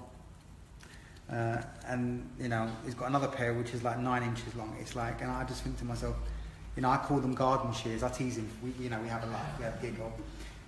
But he's a good hair cutter, and it works for him. And he's got massive, massive, massive hands. So I think on average, I think size-wise, I think 5 to 5.5, I think should be like I would say is like a standard that hairdressers tend to use when it comes to scissors. I would say that 6 tends to be quite rare. I would say a 9 and a 7 inch tends to be quite rare. So if you've got big hands, do you use big scissors? I'm just checking. I'll be honest with you. If you've got the right technique, you can use any length. You can use any size. Size doesn't really matter. It's more about having the right technique to execute things in the right way.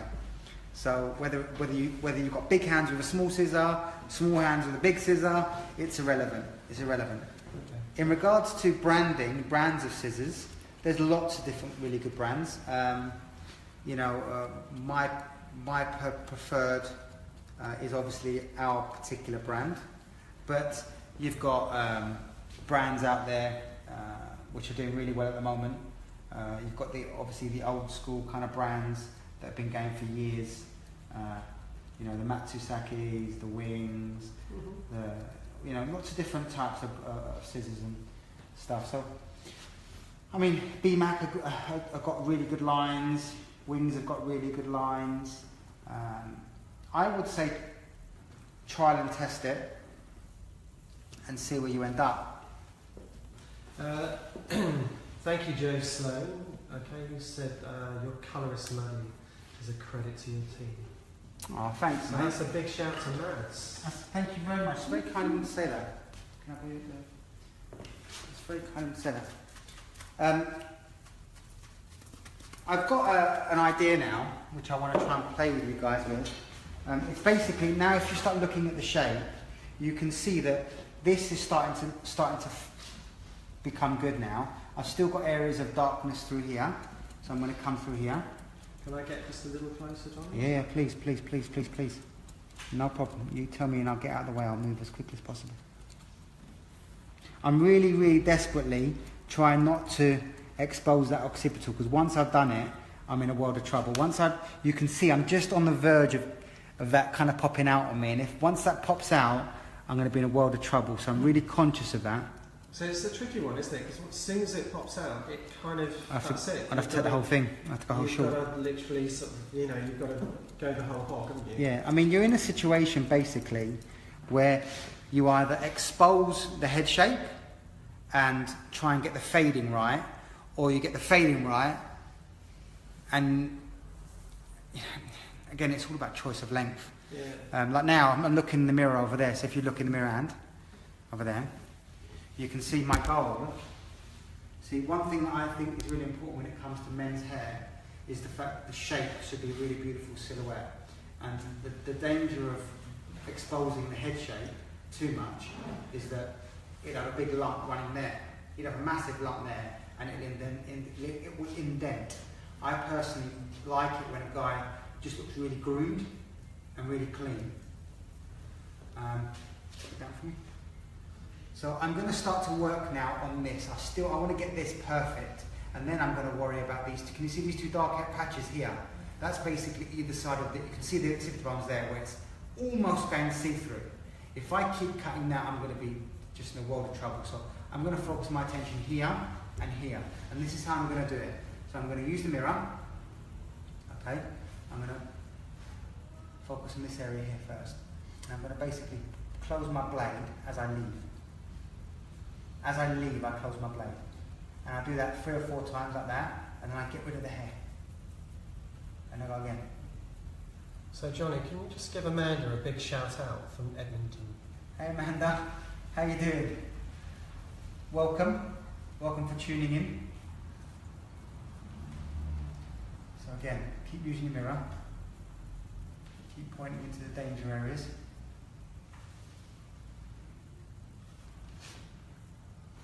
I really don't want to lose my silhouette, because I think it's got a really beautiful silhouette in regards to the shape of it. And I don't want to lose it. I just want to focus on the shading, but also making sure I don't lose that kind of curvature that it's got. I don't know how well you can see it. No, it's looking good, looking great. I just think now I need to start I want this to be really faded. So yeah, just let me show you what I'm doing now. I get my barbering comb, which so there's a big shout out for you from Lithuania. From Gitas. They're already waiting. Yes. For a barbering course. So we're doing some education in Lithuania with Allilon Lithuania. Thank you for having us. We're going to enjoy coming. I'm trying to share with the Lithuanian audience. We're also doing a show there, which is going to be brilliant. I'm really looking forward to that. The audience in Lithuania, they're a lot of fun. They're very, very interactive.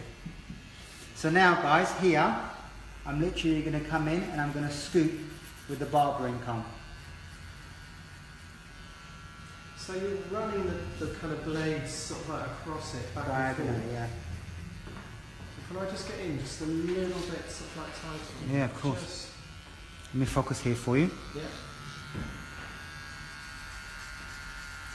So Joe Sloan says that Johnny and Stacey Broughton are the best haircutters I've ever seen. Thanks for sharing your knowledge. Tell him that I can honestly say, first of all, thank you very much. It's very kind of him to say. But I think Stacey is, for me, when I was an assistant, Stacey was someone that I really, really admired his work. And what I admired about his work was his fearlessness to just to cut it and not worry about anything.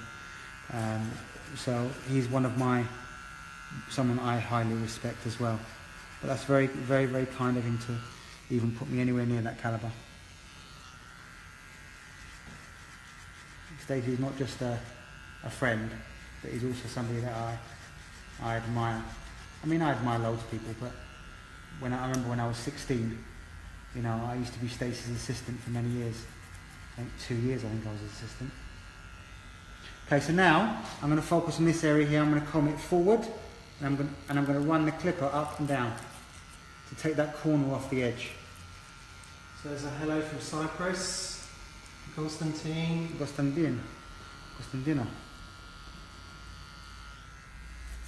So really focus on the fading, really focus on the beveling.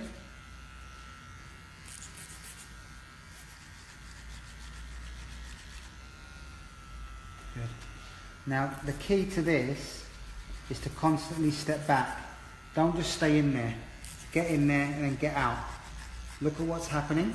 Now the danger, what I'm doing now, you can see I'm actually going further up the head with the barbering comb. That's dangerous, because if I go too tight and I don't manage my comb, I'll end up getting to the point where I'm exposing the problem areas. So I'm desperately trying to avoid that. Really what I should do is go to the widening of the comb, but I like to just make my life You like out. to live on the edge. I'm wild at that. So, It's not right. It's not right. so a comment from Cohen. Hi, Cohen.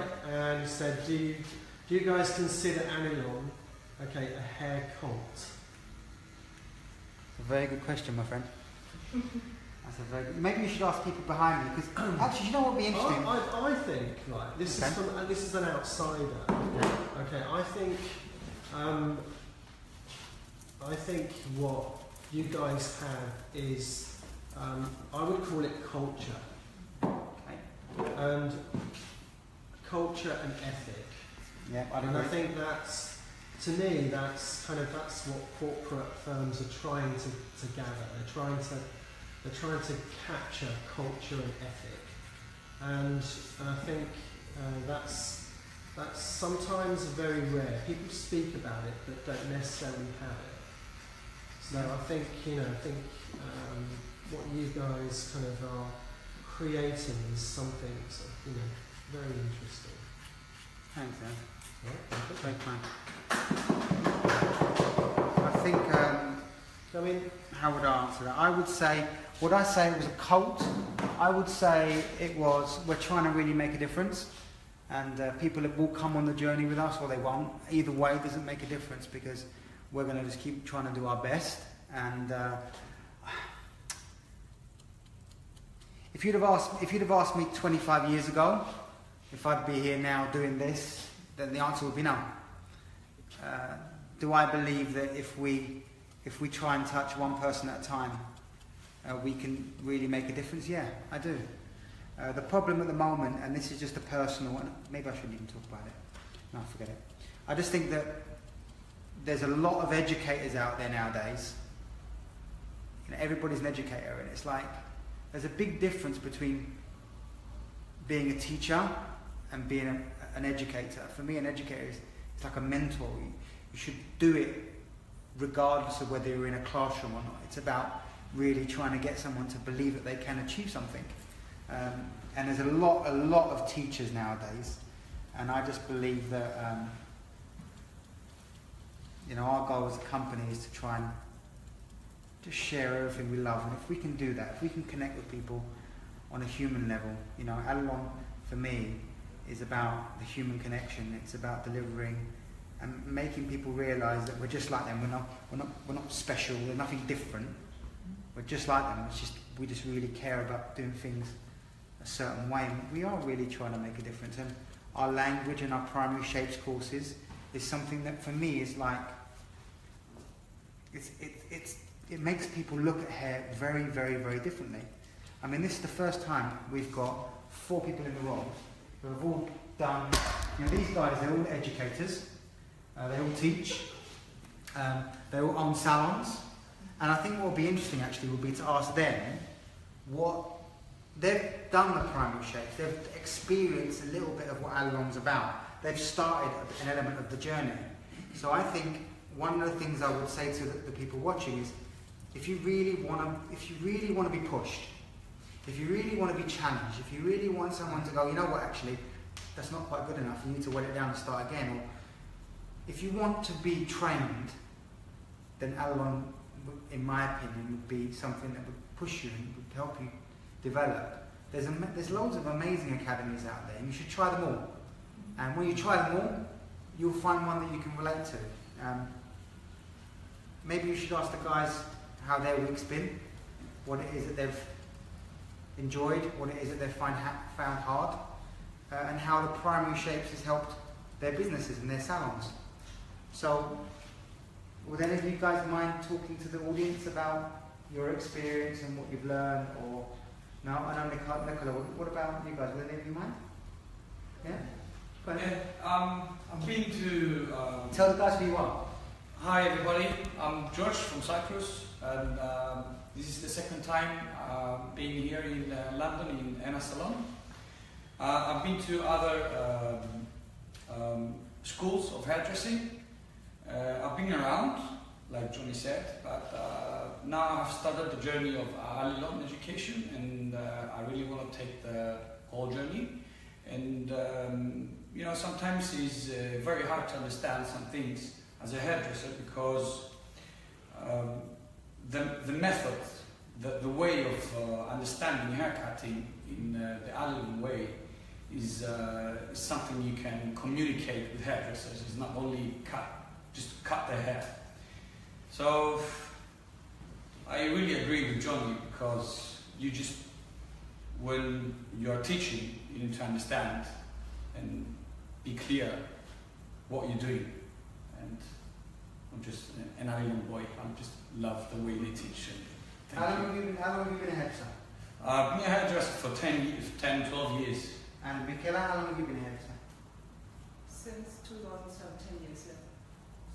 10 years as well? Yeah. And Alex? I've been hairdressing for Alex from Germany, and I've been hairdressing since 1991. Yeah. So you guys own your own salon, yeah? Yeah. You guys own your own salon. And Nicola, what about you? How long have you been hairdressing? For 25 years. 25 years. So do you still find it as exciting as the first venue? Since we did the primary shapes, since we had this seminar, this education, we understand the way of cutting hair. Johnny says, I think Allilon says, not Johnny, is first you do the theory and the hands will come. If you go with hands without understanding what you're doing, it's irrelevant. It's just it's guesswork. It's guessing. And the theory or theory work is the best base you need to work your creativity. Yeah, sure. If you don't have this, you may end up in a chaos. And I love these techniques, and yes, it's pushed over my own borders. They kind of stand the test of time, though, don't they? It's not something which is dictated through era. It transcends era and actually becomes, classical. And it should be there when we're gone. Knowledge is there when you're finished. Pass it on. Yeah, when you're... Sorry, I stole that from Tim Hartley. Yeah. I think the argument that I would have is that at the end of the day, you know, Allilon didn't invent cutting hair. People have been cutting hair for the past thousands of years. We didn't invent, you know, what graduation is. Thousands? Well, more than that, much more than that. Okay. If you think about it. Monolithic man? Yeah, since the beginning, you know. I just think that we've inherited knowledge from some really amazing people, and it's our job to evolve it and challenge. Actually, was what we taught, was it all correct? Has it evolved? Is it you know, can I dissect what I've been taught and find mistakes in it? Yeah, I can. And can I rebuild it in a different way? Yeah, I can. And that's what the company's trying to do. We're just trying to challenge. Just because it's been taught in a certain way for 20, 30, 40, 50 years, doesn't mean it can't evolve. It doesn't mean actually that certain things that was taught actually weren't quite right. Because education evolves. And the moment you forget that, you're lost. You're just lost. You're lost. Okay, so I'm starting to put the finishing touches in my shape now. And I'm going to start to just work on refining. I'm going to be looking at my silhouette. Now, a good thing to do when working a barbered shape is to stand back, look at your shape from a distance, move the hair around, go from chipping into pointing constantly, and personalise the shape. And what I'm going to do in a minute is I'm going to start to use a bit of a pomade to manipulate the hair into shape and to help the hair mould. And I'm really, really conscious of this area here. I really, really don't want to go too short. So there is a point where you have to kind of stop and go, okay, right, the basic shape is there, the silhouette is there, the shading is there. Okay. I think it's nice. I think you've been really sympathetic. I'm really trying. To the, you know, to the head texture shape. and the head shape. Yeah. That's, you know. I think, That's sometimes rare. yeah. So once you've got your basic mechanics in, then you can start to use a bit more of a freehand spirit when you're approaching barbering. I remember when Sarah used to cut my hair, she used to do this loads. I never used to understand what she was doing until I asked her. And basically what she does is she's looking at the response of the hair and how the hair is reacting to you. Like I said, I mean, for me, if you want to see an amazing barber, a really, really good barber, somebody who really understands lengths, textures, head shapes, Sarah Ashley is somebody who is, in my opinion, maybe we should get her to come and do an evening. Yeah, maybe I should speak to her about it. Yeah, good idea. Well, the Unplugged, we're going to be doing lots of different things. I was talking to Nikki Pope today. Nikki Pope is the editor of the UK Tribute magazine, and we're going to be doing lots of different projects, lots of different Unpluggeds, where we're going to be showing the assistants working. I'm going to be getting Kate to talk about the training program that we use internally. So hopefully those of you who own salons with teams, you can maybe use some of the tips that we give you to help you create systems for your internal training systems. And also what we're going to do is, I've asked Nikki today, she said she'll do it for me. Basically, almost like a night with, well, an editor of one of the best magazines on the planet, to basically help young people understand what an editor looks for, you know, when it comes to looking at their collection. Yeah. Yeah, I'd love that. So did she spill the beans? Yeah. Are you going to tell me that? Maybe I'll think about it. Yeah, I'll give you a little feedback. Okay, Jason P. Hunt. Hey, Says, Jason. looking good, buddy. How you doing, mate? We were talking last night, me and Mr. Jason. Brilliant hairdresser, very talented.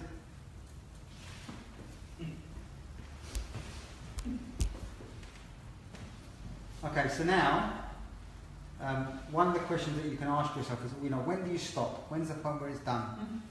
And the answer really is, it's all about the point where you say it's done is where you're putting your standard and your level.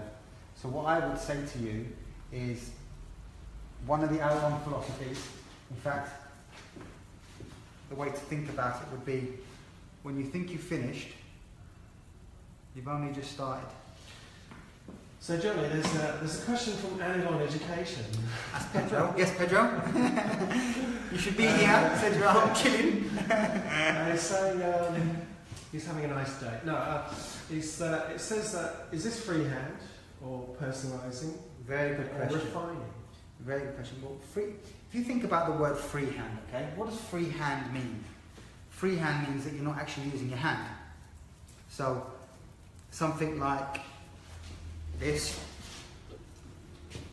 would be freehand.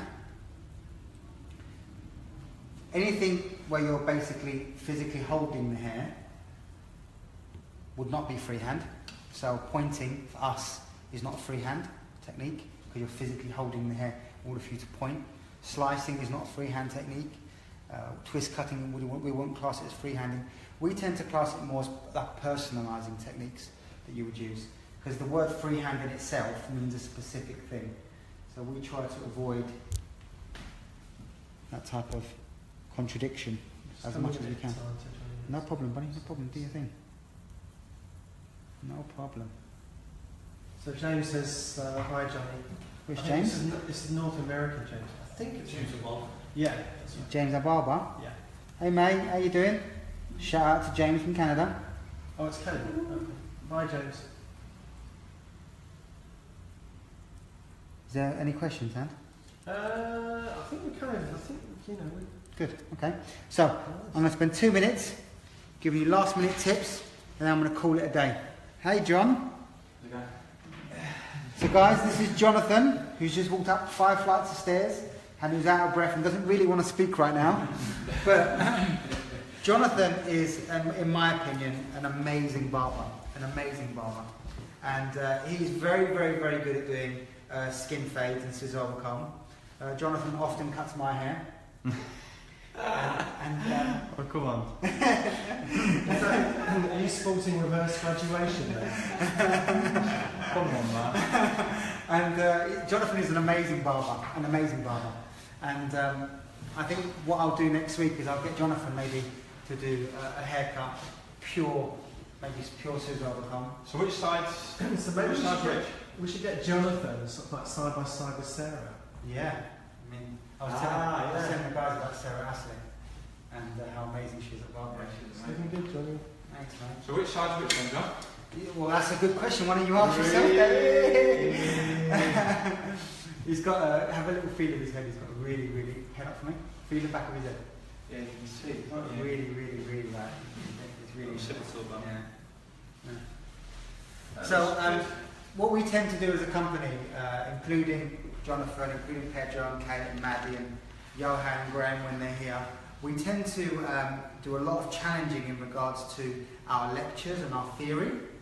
And Jonathan is somebody who I love to have a bit of a banter with in regards to theory, because Jonathan tends to think really deep and he really tries to dissect what we're doing. The same with the other team, same as Kate, same with Graham, the same with Maddie when it comes to colour. I mean, I agree with what John was saying. You know, it's like Maddie's, for me, one of the best colourists that you can have. And we're very, very lucky to have her as part of our team, heading our colour.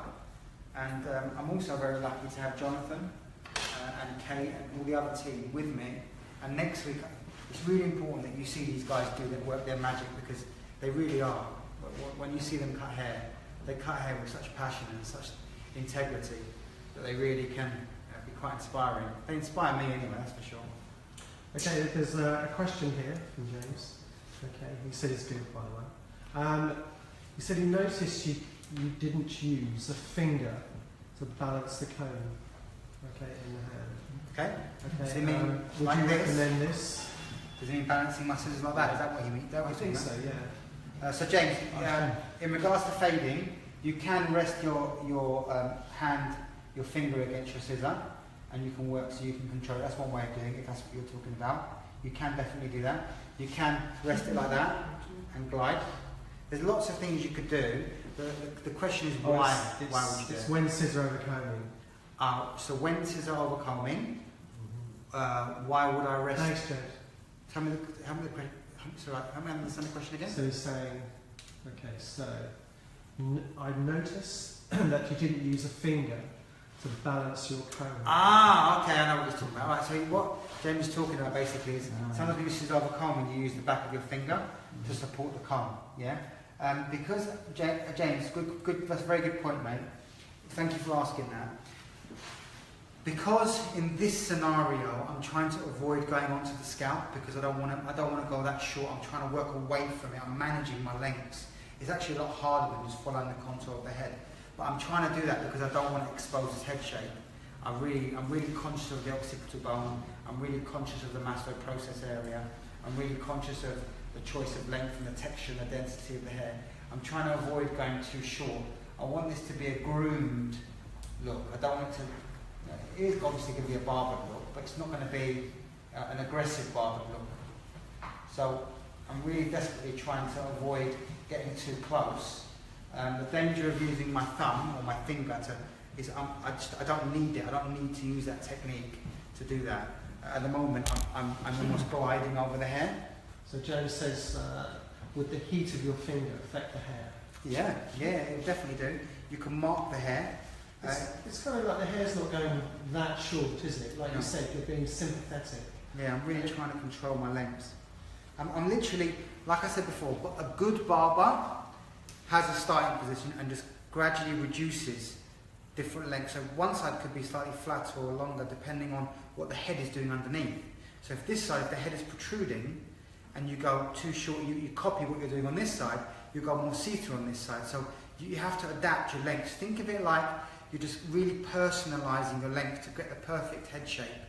Yeah, that's really important. You really want a nice silhouette when you're barbering. You don't just want to focus on the colour and the fading. You want a nice silhouette. You want to look in the mirror and see that bend in it. You know, you want to see that beautiful curve. Okay, good. I'm going to call it a day. So Joe Sloan has asked, he says, Okay. are you guys at any shows in the UK this year? Very good question. Thank you for asking. We are doing a show. We're doing the Hair on Stage for Davernus, which is in April. Obviously, we'd love to have lots of people come. And that's at the Hackney Empire, isn't it? That's correct. And we're going to be launching. So what date is it again? It is April the 16th, I believe it is. Yeah, so it's actually the 9th of April, John. Okay, so, sorry. It's the 9th of April. Okay, so on the 9th of April, but on the 16th, if you turn up, you'll see loads of stuff. Yeah, it might be It'd be a great show. Beyonce or something. It's called the Invisible Collection. So the 9th of April, Davernus Hair on Stage at the Hackney Empire. Yeah, and So who else is doing the show? Andrew's doing it. So Angelo Samanara. Yeah, he's doing it. We've got Allilon. we've got another couple of different companies, and we've also got a couple of contestants who are basically entering the Hair on Stage So competition. this kind of show is open to anyone. You don't necessarily have to be a Davernus kind of No. product association. No, you don't. Is that correct? That's correct. I think what you have, the way I would look at it is when you think about shows, our Allilon, I would say, we would do hair shows, but they would always be very education based. In the end of the day, we're an education company. We're not really into kind of people hanging from ceilings and. We just want to teach people and share and do our best when it comes to education. So most of our education shows are very, very, very theory based. So we've got blue tip salons as well. We've got Taylor there. Mm-hmm. Okay, that's good. And That's Angelo quite- Samanara. There's some really good names. And the style contest, isn't it? Yeah, World Star Contest, yeah. Great. So that's the 9th of April, but Johnny's going to be there on the 16th. Yeah. Johnny's doing 2 days. Yeah. Due to popular demand, I'm going to be by myself. He sold the 16 out, so there's only availability on the 8th. Yeah. So Johnny, Yeah. can I ask you the most important question? Please. When do you stop? Now. Right now. That wasn't a cue. It was just kind of like a, on any haircut, when do you choose to stop? I think let me just go into what I'm going to do now with product wise. I'm going to use a paste and a pomade, okay? Now the key to doing that is the first thing I'm going to do is I always use a slightly thicker brush when it comes to short hair to get rid of all the little hairs. It's slightly more aggressive on the skin, but usually men can take it. And then what I'm going to do before I stop, before I finish, I'm going to use this clipper, which is one of my favourite clippers. And look what I'm going to do. This gives the haircut really good definition. You come in and you chisel and sculpt an outline. And what that does, it just gives the haircut a really good definition. So Pedro's just joined us. Pedro Enchenko. So there's a question. Okay. I want to practice scissor over comb, but it's a bit daunting. Okay. What would you recommend? I would say, like anything in life, you've got to start somewhere. So definitely start. My best piece of advice I can give you is don't be scared to make mistakes, because the mistakes are where the learning happens. So that question goes to Jonathan as well. What was that, sorry? What was the question? He said She's fine. She wants to do scissor over comb, or but they're scared. It's a bit daunting. What would you recommend? What would I recommend? Probably definitely doing it on one of your friends, because then it'll probably take the experience. Would you do it on the block? Would I do it on a block? I suppose you could do it on a block, but I think the way that your hair reacts would probably give you less confidence, because I don't think that. I think if you was to go down too short on the block, past the bend, you would see the skin quite a lot, and I think the hair would get reacting quite a few different ways. I'd probably just get a friend, someone that was, quite laid back, maybe even someone that's having a skinhead, and then it had grown out, and they weren't that bothered about how the hair was going to be, and I would probably just ask them if I could practice on that. Just generally work in columns. If you work in columns, and at the beginning just use a wider tooth comb, like, where's your two pocket? Is it your pocket? The one that Johnny used earlier, the blue, is it the 107? Yeah. No, I used the red one. I'll use the red one. I'll probably just do that. Sammy Joe said practice on kids. That's a good one. Oh, I don't know about that one. No, they wouldn't. I don't know about that one. I think that'd be quite hard. Yeah, they wouldn't sit still. If you try, listen, why not challenge yourself? It'd be like scissor over comb in a moving target. What about a balloon? A dog. I would say, I think Jonathan's idea of doing someone with a skinhead, I think would be a good idea. I mean, when I first started, I used Johnny because there's only hair around the sides. Oh, you're so funny! Oh, you're so funny! So this is Jonathan's last day with Allilon. But I mean, if anyone wants to employ me, I've got a lot of knowledge. He's really cheap as well. He's cheap. He turns up for work whenever he wants. Don't worry, I've got computers full of data. So now I'm going to use the Davines. It's basically Davines paste. Okay. Don't be scared to use it. It's a beautiful product. It's on men's hair. Get it. Rub it in your hands. And then just glide it through the hair. Did you put anything on before you started? No. From wet to dry. I'm really on that at the moment. I'm really focused on trying to communicate working from wet to dry. Really kind of dress the hair through. Don't be scared to get in there. Let the hair do its thing. Don't overstyle it. You let the haircut do the work. And then with the scissor over comb, all I would do is add a bit of paste. So I'm now going to use, it's the Stronghold, okay, clay, and you get a little bit in your hand, warm it up, make it nice and warm, and work against the grain. Let the scissor over comb come alive.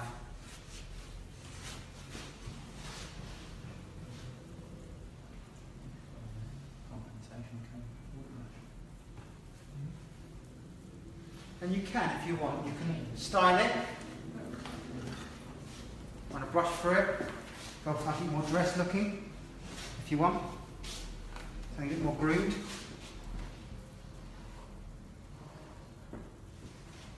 Yeah? Or, you just loosen it up and just let it do its thing. Really nice job. Yeah, thanks man. So, this is one of my barber looks we're going to do for you today. Points of learning, okay, was I did a little bit of scissor knock home in the temple areas. The key to that is understanding the angle of the blade. So, understanding how the head works away from you. So when you're working your angles, like this with your scissor, the closer the scalp goes, the closer the tip goes to the scalp, the more transparent the hair becomes, the further away. The idea of gliding over the surface of the hair. When using a clipper, the idea of relaxing your wrist and think of scissor over comb and clipper work. Think of it as quite a relaxed kind of approach. Try not to think of it as in, because you can't adapt to the head shape. You can't listen and respond to how the hair's reacting. In this scenario, I connected up to this point here, and I pivoted. So my sectioning pattern through the top was from the forehead to the crown, square cutting line, number system 2 to 1, 3 to 2, 4 to 3, 5 to 4, building into length. Then I came from the occipital bone to the crown with a slightly rounded cutting line, leaving that length, using that as my danger area, working on the base, so pivoting sections, working on the base, connecting it through. When I got to here, my sections then pivoted into diagonal, so that way I disconnected that front panel through there. Then I worked clipper over comb. I worked, can you tell which side I use clipper on or not?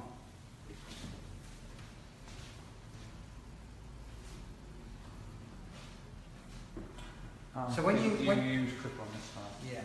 So when you use a clipper, the difference is this. This is how you can tell if someone used a clipper or a scissor. When you cut hair with clippers, if you look at the individual strand of hair, if you look at it through a microscope like that on top, the tip of the hair is cut like a square. Whereas if you do it with a scissor, the tip of the hair is cut on a diagonal. So what happens is it's less aggressive. That's why when you scissor over comb, when you feel it with your hand, it's less aggressive than when you use clipper. When you use clipper, it feels more raw and a bit more. It's because the tips of the hair are cut on angles rather than squares. So that's the biggest difference. So when you're looking at a barbered haircut with a clipper, it looks one way simply because of the fact that the hair itself has been cut in a specific way. When you use a scissor, you've got a bit more of it. In fact, there's a little bit of a line there that needs to be removed. Give me 1 second. Andy, what will be good, well, I'm just going to fade this little tiny bit here out. On the board there, there's all our Facebooks and our Instagrams. If you want to keep an eye on what we're doing, why we're doing it and how we're doing it, feel free to follow us on all our Instagrams and our Allilon Facebook page. Next week, the team are going to be working their magic. Have loads of questions ready for Jonathan.